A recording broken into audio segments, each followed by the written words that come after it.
Hello, my name is Danielle Siracusano, and this is my Nature of Materials project.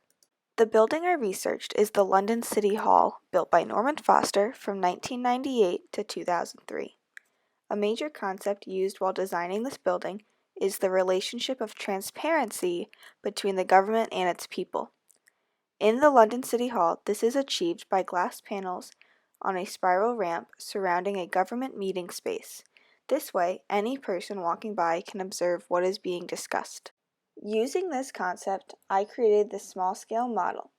Within it, I have a clay base that represents concrete, holding an area where people and government work together. I have wooden posts that represent people, and aluminum posts that represent the government. On the outside of this base, there are more representative people separated by glass.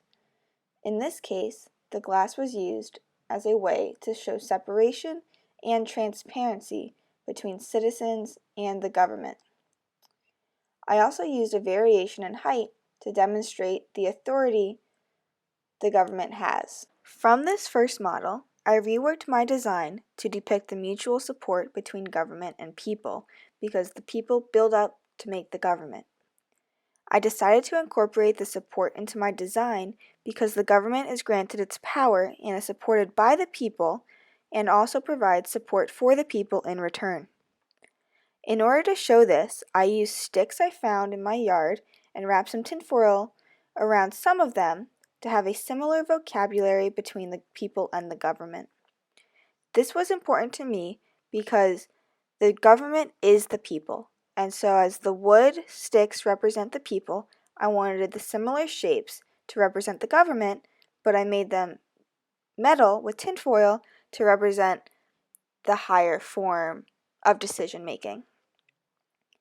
The support system in my design stands on top of a concrete triangle base. I decided to use a triangle shape because it's the strongest shape and also represents the strength the government has when the people work together to make it the best. I also decided to use a triangle to represent the three branches of government: the executive branch, the legislative branch, and the judicial branch. Within my model, I have placed frosted glass near the center, which represents a limited transparency, but not clear enough for the full picture. This represents the actual relationship between the government and people.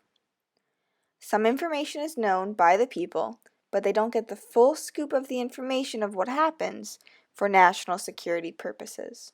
Representing the frosted glass in my model is plexiglass. I cut it in a variety of shapes and sanded down both sides just enough to distort the image of what's on the other side of it. I did not fill up the full space between twigs on purpose.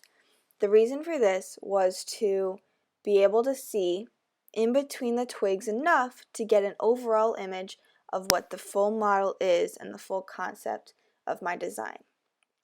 This represents how the government tells people certain things and we get enough information for what we need to know, but some aspects are still hidden for different security reasons.